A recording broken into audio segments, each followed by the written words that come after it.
Okay, we are discussing about the example of reveal preference theory, ठीक है, जहाँ पे we are discussing about a Chinese restaurant जहाँ पे आप लोग गए हैं और आपके पास 100 रुपीज़ है आपके पास पॉकेट में और आप चाह रहे हैं वहाँ पे कुछ कंज्यूम करना, आपने मेन्यू देखा, वहाँ पे बहुत सारे ऑप्शंस आपको दिख गए, ठीक है। अब आते हैं रिवील प्रेफरेंस थ्योरी पे। कुछ जो फूड आइटम्स हैं वो आपको सस्ते पड़ रहे हैं, है ना, कि आप उसको कंज्यूम करने के बाद आप यहाँ पे रह सकते हो, आप इस लेवल पे कंज्यूम कर सकते हो कि आप कंज्यूम भी कर लिए और आपके पास कुछ पैसे बच भी गए, ठीक है।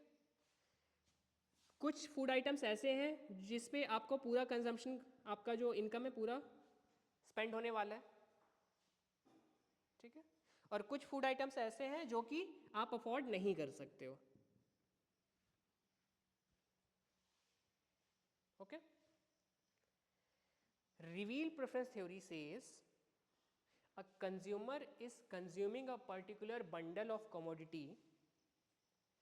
just because he likes it and he can afford it. वो उस बंडल ऑफ कमोडिटी को पसंद भी करता है और अफोर्ड भी कर सकता है ना। फॉर एग्जाम्पल आपने वहाँ पे चूज़ किया उस रेस्टोरेंट में जा कर के कि आप fried rice and with Manchurian खाओगे, तो इसके पीछे दो रीज़न हैं। पहला कि आपको फ्राइड राइस एंड मंचूरियन अच्छा लगता है और दूसरा आपके पास इतने पैसे हैं कि आप उसे अफोर्ड कर सकते हो। अगर ये दोनों कॉम्बिनेशन होता है उस केस में we have a revealed preference theory. आप किसी फूड आइटम को जस्ट इसीलिए कंज्यूम कर रहे हो जस्ट बिकॉज वो सस्ता है, तो वो रिवील्ड प्रेफरेंस थ्योरी नहीं है ना। कि आपने देखा कि यार ये स्टीम मोमोज तो सस्ते पड़ रहे हैं, चलो यही खा लेते हैं, तो ये रिवील्ड प्रेफरेंस थ्योरी नहीं है, ये आपकी मजबूरी है, ठीक है। या फिर आपने देखा कि ये एग्जॉटिक जो है फूड आइटम ये महंगे पड़ रहे हैं, है ना, यार इतने पैसे ही नहीं हमारे पास, हम अफोर्ड ही नहीं कर सकते हैं, तो उस केस में भी रिवील प्रेफरेंस थ्योरी तो आया ही नहीं, आपने प्रेफरेंस तो रिवील कर ही नहीं पाए। आप जो फूड आइटम कंज्यूम कर रहे हो या फिर मार्केट में जाकर के या शोरूम में जाकर के कुछ चीज़ें खरीद रहे हो, मॉल में जाके कुछ खरीद रहे हो, वो इसीलिए आप खरीद रहे हो just because you like that product and you can afford it, दोनों कंडीशन है, ठीक है। अब ये जो कॉम्बिनेशन है ए बी सी, ये आपके लिए क्या हो गया, इन्फीरियर, इन्फीरियर कॉम्बिनेशन हो गया। ये जो एफ एंड जी है ये आपके लिए क्या हो गया, सुपीरियर कॉम्बिनेशन, ठीक है। डी और ई ये आपके पास दो ऑप्शंस बचे, ओके, कंज्यूम करने के लिए दो ऑप्शंस बचे कंज्यूम करने के लिए। अब इसको और थोड़ा सा डिटेल में समझते हैं कि अब ये क्या है, डी और ई। ये आपके लिए इन्फीरियर है जो आप कंज्यूम करोगे नहीं, ये आपके लिए सुपीरियर है जो आप कंज्यूम नहीं कर पाओगे, और ये आपके पास दो ऑप्शन बचे, डी और ई। अब रिवील प्रेफरेंस थ्योरी के जो अजम्पशंस हैं, ठीक है, पहला अजम्पशन है रैशनल कंज्यूमर।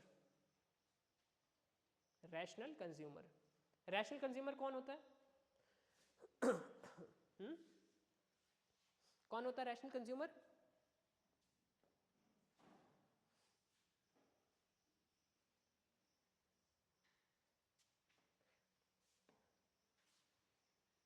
रैशनल कंज्यूमर वो होता है who knows what is good और बैड फॉर हिम और हर। उसको सारी चीज़ें पता होती हैं कि मुझे ये कंज्यूम करना चाहिए, ये कंज्यूम नहीं करना चाहिए, क्यों करना चाहिए और क्यों कंज्यूम नहीं करना चाहिए, उसके पीछे भी उसको लॉजिक पता होता है। उसको पता होता है कि इस प्रोडक्ट का प्राइस इतना है तो ये यही ठीक रहेगा मेरे बजट के हिसाब से, ठीक है। एक होता है इमोशनल कंज्यूमर, मेरी गर्लफ्रेंड को ये चीज़ पसंद है इसलिए मैं ये खरीद रहा हूँ, है ना, या फिर मेरे बॉयफ्रेंड को ये ड्रेस पसंद है इसलिए मैं ये पहन रही हूँ। ये रैशनैलिटी नहीं है, ये इमोशनल है, इमोशनल थिंग है ना। यहाँ पे रैशनल काम नहीं कर रहा, आपका दिमाग थोड़ी ना काम कर रहा है यहाँ पे, ठीक है। फॉर एग्जाम्पल आप किसी को गिफ्ट देने जा रहे हो, है ना, यार मेरे फ्रेंड को पीकाचू पसंद है ना, भले उसका प्राइस ज़्यादा है, मेरे बजट से ज़्यादा जा रहा है, लेकिन यहाँ पे मैं क्या हो रहा हूँ, मैं इमोशनल हो रहा हूँ, रैशनल नहीं हो रहा हूँ, ठीक है। तो मैं क्या करूँगा, अपने दोस्त से थोड़ा सा उधार मांग लूँगा पैसे कि यार 100 रुपये कम पड़ रहे हैं, दे दे मुझे, है ना।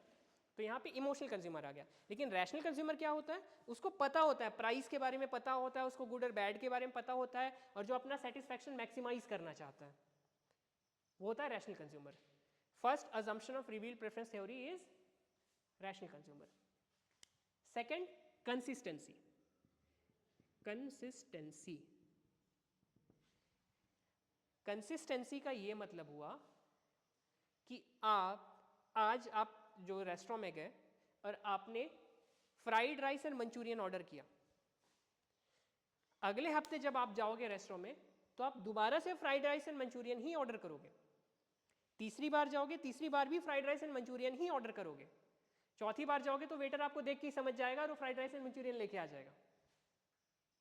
ठीक है, कंसिस्टेंट हो आप अपने चॉइसेस को लेकर के, कंसिस्टेंट हो। ठीक है, आप अपने चॉइसेस को लेकर के कंसिस्टेंट हो।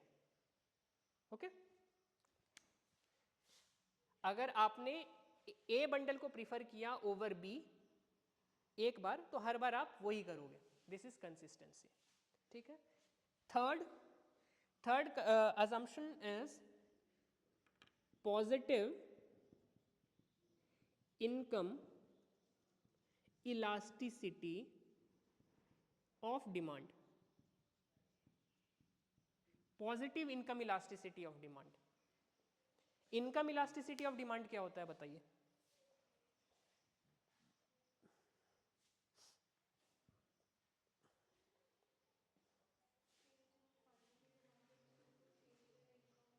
Change in quantity demanded due to change in income. Okay, income अगर इंक्रीज हुआ तो क्वांटिटी डिमांड क्या होगा? इंक्रीज होगा या डिक्रीज होगा? इंक्रीज होगा, पक्का?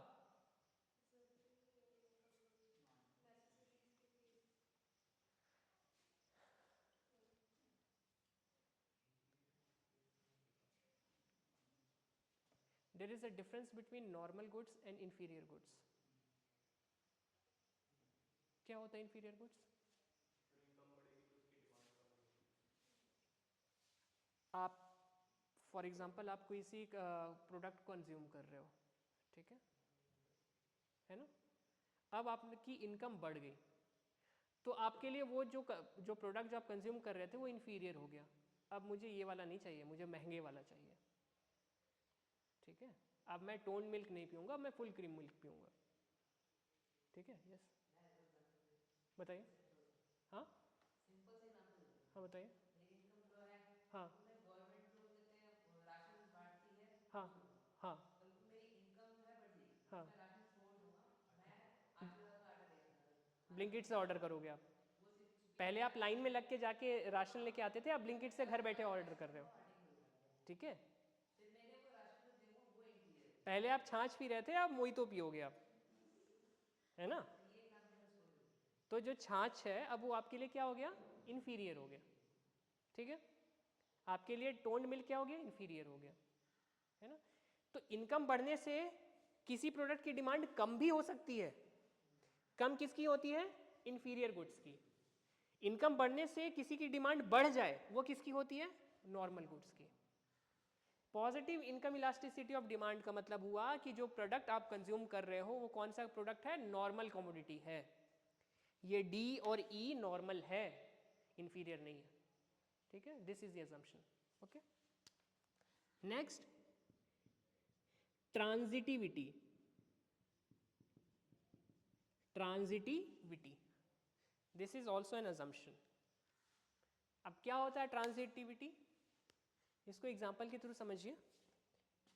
If A is preferred over B, bundle A is preferred over B and B is preferred over bundle C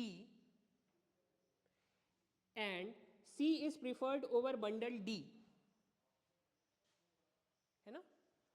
B से अच्छा A है, C से अच्छा B है और D से अच्छा C है।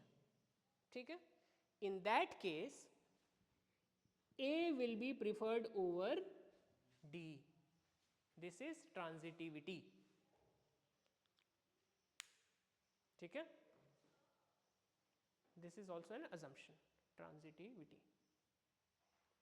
और last assumption, revealed preference axioms. Revealed preference axioms. Revealed preference axiom. अब ये दो तरीके के होते हैं. एक होता है वीक एक्सियम्स, एक होता है strong axioms.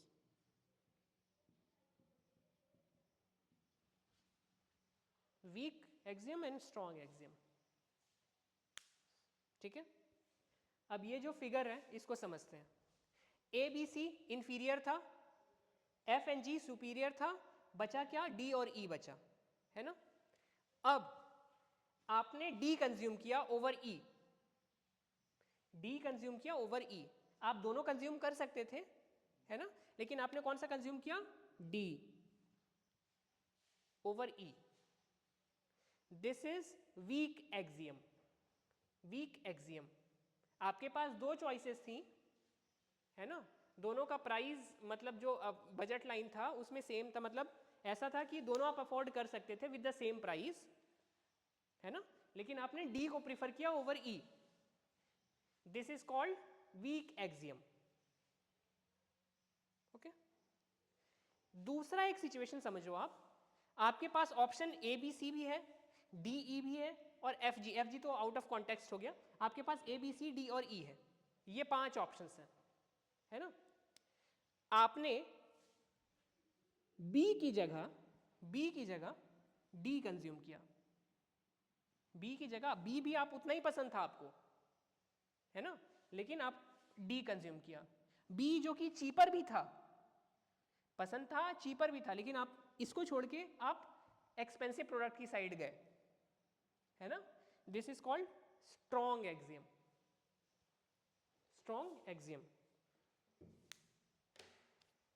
Revealed preference axiom क्या है कि consumer is consuming a product which he likes it and he can afford it. He likes it and afford it. ये दोनों अफोर्ड कर सकता था. ये सस्ता है, ये महंगा है. सस्ते को छोड़कर ये महंगे की तरफ गया. यह है स्ट्रॉन्ग एक्सियम. ये इसका स्ट्रॉन्ग बिहेवियर बता रहा है इस चीज को लेकर के, इस प्रोडक्ट को लेकर के. मेरी चॉइस भले ही ये महंगा है, अगर मैं अफोर्ड कर सकता हूं तो मैं इसी ही खरीदूंगा ओवर दिस, है ना. मेरा बिहेवियर, मेरा मतलब माइंडसेट, मेरा प्रेफरेंस इतना ज्यादा स्ट्रॉन्ग है. That is why it is called strong axiom. Is it clear? समझ में आया? पक्का? चलिए. एक कॉन्सेप्ट आता है कंज्यूमर बिहेवियर में, कंज्यूमर सरप्लस. क्या होता है consumer surplus?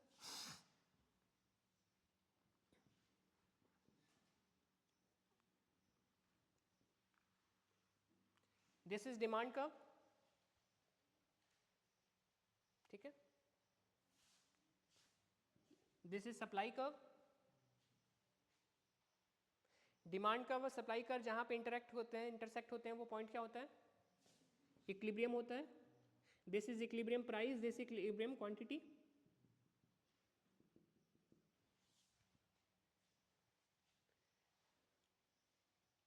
Consumer surplus is the difference between the price a consumer is willing to pay, the price a consumer is willing to pay, जो कि यहाँ है, and the price he actually pays, जो कि यहाँ पे है. ठीक है. कंज्यूमर तो यहाँ पे भी अगर प्राइस होता तो पे कर सकता था, यहाँ पे भी कंज्यूम कर सकता था ना, लेकिन वो यहाँ पे पे कर रहा है, एक्चुअल प्राइस यहाँ पे पे कर रहा है. तो इतना जो पैसे बचे उसके, ये क्या है? कंज्यूमर के पास क्या है? सरप्लस है. ये जो एरिया है ये कंज्यूमर सरप्लस है.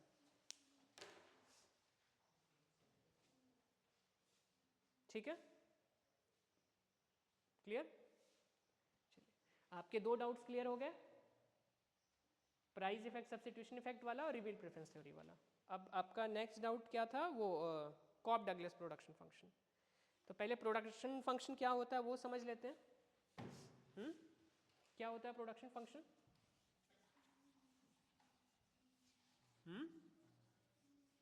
जोर से बताइए.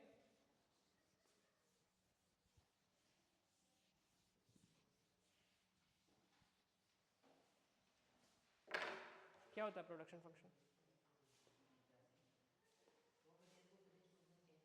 हाँ, production function is a relationship between, or it gives a efficient combination of inputs, है ना, for getting a particular quantity of output.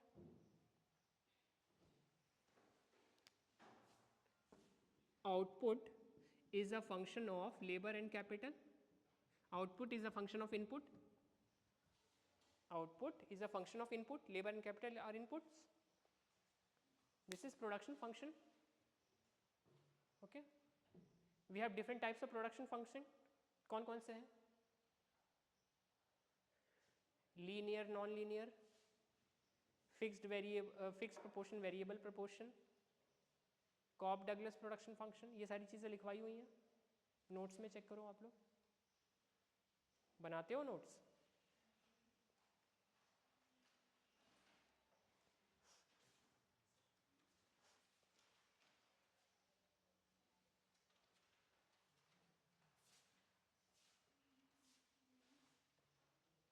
है, लिखा हुआ है, ठीक है। उसमें one important type of production function is Cobb-Douglas production function. Cobb-Douglas production function. Cobb-Douglas production function, उसका इक्वेशन है Q A is a function of labor alpha capital beta, या फिर कैपिटल अल्फा लेबर बीटा, आप कुछ भी कर लो, ठीक है। Q is the output, Q is the output, A is your productivity parameter और technology, productivity parameter और technology, labor capital, alpha and beta are partial elasticity of labor and capital respectively, ठीक है। जब alpha plus beta equals to 1 होता है, जो कि Cobb-Douglas production function में होता है, उस केस में क्या होता है हमारे पास? Constant returns to scale. क्या होता है कांस्टेंट रिटर्न्स टू स्केल?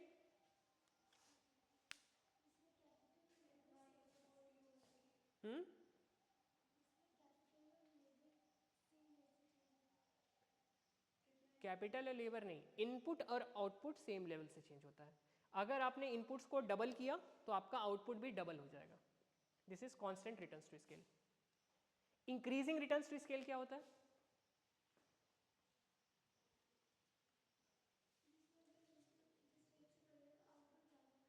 अगर आपने इनपुट को डबल किया तो आपका आउटपुट डबल से भी ज्यादा हो जाएगा। This is increasing return. आपको रिटर्न जो मिल रहा है इंक्रीजिंग मिल रहा है। डिक्रीजिंग रिटर्न्स टू स्केल, आपने इनपुट डबल किया लेकिन आउटपुट डबल नहीं हुआ, डबल से कम ही रह गया। This is decreasing returns to scale. In Cobb-Douglas production function, we have constant returns to scale depicting with the help of alpha plus beta equals to 1. Is it clear? This is the most important property. Okay. चलिए एक numerical कर लीजिए इस पे, Cobb-Douglas production function पे, उसके बाद class and करते हैं यहाँ पे।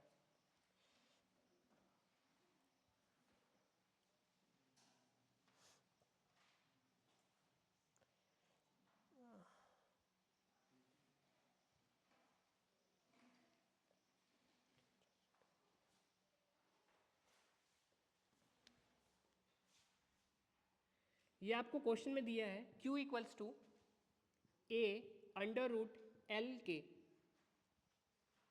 A under root L K, where L equals to 25,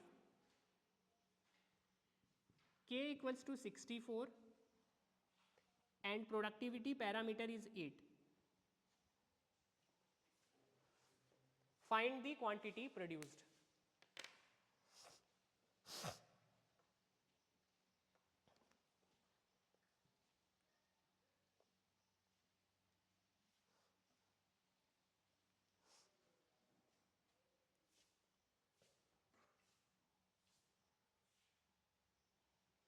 ये ऐसा प्रोडक्शन फंक्शन देके घबरा नहीं जाना, ये भी कॉप डगलस प्रोडक्शन फंक्शन है। यहाँ पे L टू द पावर क्या है -1/2, K टू द पावर क्या है -1/2। अंडर रूट का मतलब ये होता है ना -1/2, अल्फा बीटा क्या हुआ -1/2, ठीक है। हाँ 320 कैसे आया, L equals to 8 √25 and √64, this is 8 into 5 into 8, this is 320, Q equals to 320, okay। Cobb Douglas production function कर लेना, इंपॉर्टेंट है एग्जाम पॉइंट ऑफ व्यू से, ओके। और कोई क्वेश्चन, और कोई डाउट, और कोई कंफ्यूजन है आपसे, आपके सिलेबस से रिलेटेड, बताओ जल्दी। हाँ मॉडर्न थ्योरी, ओहो मॉडर्न थ्योरी ऑफ कॉस्ट, हाँ ठीक है वो करवा देते हैं।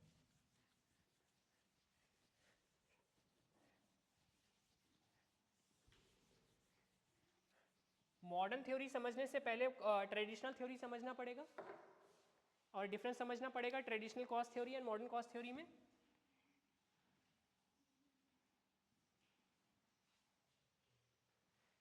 ये यू शेप्ड कॉस्ट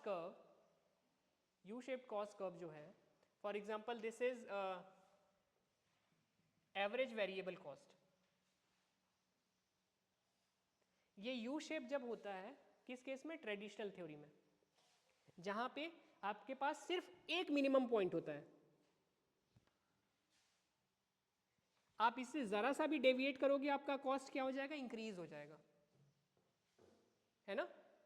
इस केस में जो प्रोड्यूसर होगा, जो बिजनेसमैन होगा, उसको कितना, यही पर्टिकुलर क्वांटिटी प्रोड्यूस करनी पड़ेगी, अदरवाइज उसका कॉस्ट इंक्रीज हो जाएगा। प्रोड्यूसर को क्या चाहिए, मिनिमम कॉस्ट चाहिए, मैक्सिमम रेवेन्यू चाहिए, ये होता है ना। तो कॉस्ट को मिनिमाइज करने के लिए उसके पास सिर्फ और सिर्फ एक ही ऑप्शन है, to produce this much quantity. अगर इससे ज़रा सा भी डेविएट हुआ, एक यूनिट भी डेविएट हुआ, उसका कॉस्ट इंक्रीज हो जाएगा, पहली चीज़।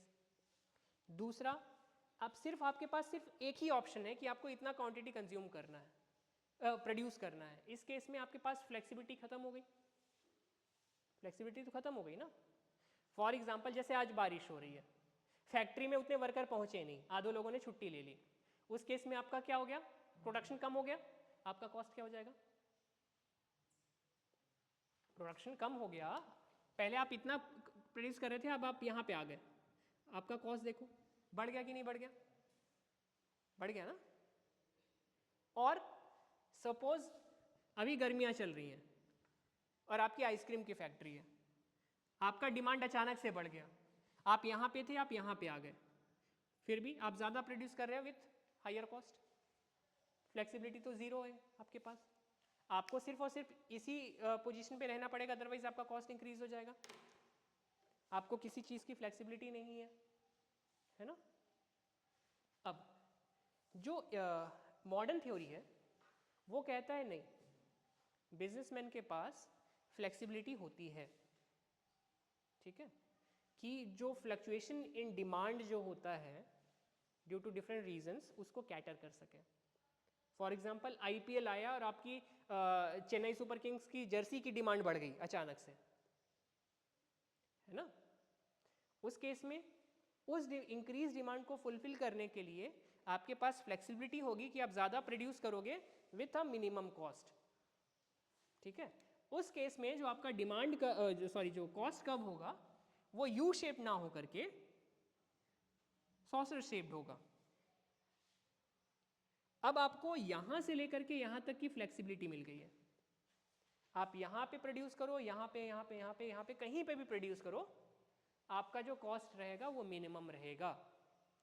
अब ये जो पूरा एरिया है इसे कहते हैं reserve capacity, reserve capacity. That means आप पहले यहां पे प्रोड्यूस कर रहे थे Q1 पे, है ना, और आपके पास रिजर्व कैपेसिटी है to produce till Q100 without increasing your cost. ये आपके पास रिजर्व कैपेसिटी है, ठीक है। यहां पे क्या है, एक्सेस कैपेसिटी है। In traditional theory we have excess capacity. In modern theory, we have reserve capacity. Modern theory gives the flexibility to the producers to cater the fluctuation in demand. Suppose production करते करते आपकी machinery ही खराब हो गई production बंद, लेकिन फिर भी आपका कॉस्ट इंक्रीज नहीं होगा प्रोडक्शन वाला, ऑल्दो वो मशीन को रिपेयर करने का कॉस्ट होगा जो होगा, लेकिन मशीनरी को उसके अलावा जो प्रोडक्शन कॉस्ट है वो इंक्रीज नहीं होगा, है ना, क्योंकि तब आप यहाँ पे प्रोड्यूस कर रहे थे, आपकी मशीन खराब हो गई तो आप यहाँ पे आ गए, कॉस्ट इंक्रीज नहीं हुआ, है ना। तो ये आपको फ्लेक्सिबिलिटी देता है मॉडर्न थ्योरी। Got it? समझ में? इसमें भी जो डिफरेंट शेप है वो आप देख लेना, एसएलएम में दिया होगा, है ना, तो वो सारा कर लेना। डिफरेंस आना चाहिए आप लोगों के traditional theory and modern theory के बीच में। ओके, चलिए और कोई डाउट? हाँ, किंग्ड डिमांड कर्व आपने ही मैसेज किया था? किसने किया था? आपने किया था? किंग डिमांड कर्व को लेकर के आपने किया था?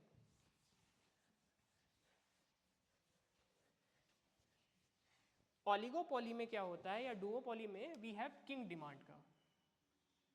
दो राइवल फॉर्म्स हैं, दो कॉम्पिटिटिव फॉर्म्स हैं, ठीक है। अब उस केस में जो डिमांड कर्व है आपका किंग हो जाता है, बीच से यहां से किंग हो गया, मुड़ गया है। ये जो अपर पोर्शन है, जो अपर पोर्शन है यहां पे क्या है, जो आपकी इलास्टिसिटी क्या है, higher, higher elasticity of demand. यहां पे क्या है, लोअर इलास्टिसिटी है, इलास्टिसिटी,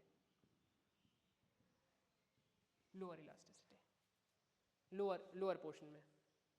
इसके पीछे रीजन क्या है, दो कॉम्पिटिटिव फर्म है,